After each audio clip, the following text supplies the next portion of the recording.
বিএনপির প্রত্যেকটি নেতা কর্মীরা বিগত 17 বছরের রোদে পুড়ে আন্দোলন সংগ্রাম করে প্রত্যেকটি নেতা কর্মী স্বর্ণের মতো খাঁটি আর ইস্পাতের মতো কঠিন হয়েছে। কাজে বিএনপিকে এই সমস্ত পরাজিত শক্তি 71-এ যাদের ভূমিকা, বিতর্কিত ভূমিকা, যাদেরকে এই দেশের মানুষ রাজাকার হিসাবে চিহ্নিত করেছে, তারা বিএনপিকে ফেলে দিতে চায়।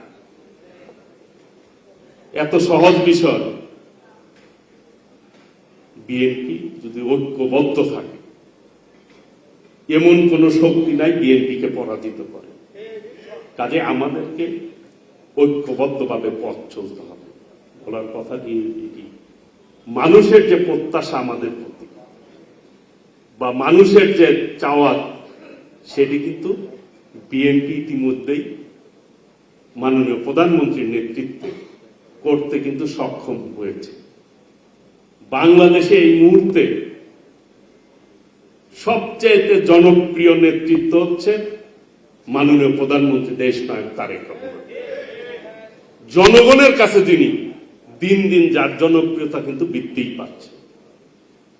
মাননীয় প্রধানমন্ত্রী ভুল করেছে, ভুল পদক্ষেপ নিয়েছে, এই রকম কথা কিন্তু কেউ বলতে পারবে না। ক্যারিসমেটিক লিডারশিপ যেটি, সেটি কিন্তু মাননীয় প্রধানমন্ত্রীর মধ্যে রয়েছে এবং তার দিন দিন তার কর্মকাণ্ডের মধ্য দিয়ে মানুষ প্রত্যাশাও কিন্তু দিন দিন বাড়ছে। আর অনেকেই অনেকভাবে কথা বলে। অনেকদিন পরে সরকার গঠনের পরে আপনাদের সামনে কথা বলছি। একটি বিধ্বস্ত ঘর যদি গোছাতে হয় একটু সময় লাগে, কিন্তু আপনারা একটা নতুন বাড়ি বানালেন, ওই বাড়ি দেখা যায় যে বসবাস উপযোগী করতেও 6 মাস লাগে, 1 বছর লাগে। হয়তো কলের ট্যাপটা মাথাটা ঠিক থাকে না, লুজ থাকে, পানি ঠিকভাবে পড়ে না। বসবাস পরিপূর্ণভাবে করতেও সময় লাগে, প্রায় 1 বছর নতুন বাড়ি করলেও।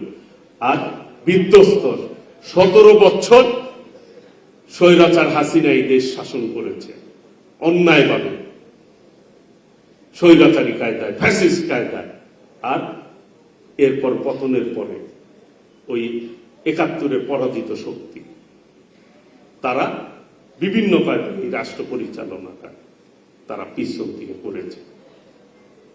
জনগণের প্রত্যক্ষ ভোটে ঐক্যবদ্ধতার কারণে এবং আমাদের নেতা শহীদ রাষ্ট্রপতি জিয়াউর রহমানের প্রতি মানুষের যে আস্থা, পরবর্তীতে দেশ নেত্রী বেগম খালেদা জিয়ার নেতৃত্বের প্রতি মানুষের শ্রদ্ধাশীল আস্থা এবং আমাদের মাননীয় প্রধানমন্ত্রী দেশনায়ক তারেক রহমানের দৃঢ়তার কারণে বাংলাদেশের মানুষ মনে করেছে এই মুহূর্তে বাংলাদেশে সবচেয়ে নিরাপদ দল হচ্ছে বাংলাদেশের জনগণের জন্য বিএনপি। সেই জন্য বিএনপিকে নির্বাচনে ভোট দিয়ে বিজয় অর্জন করেছে।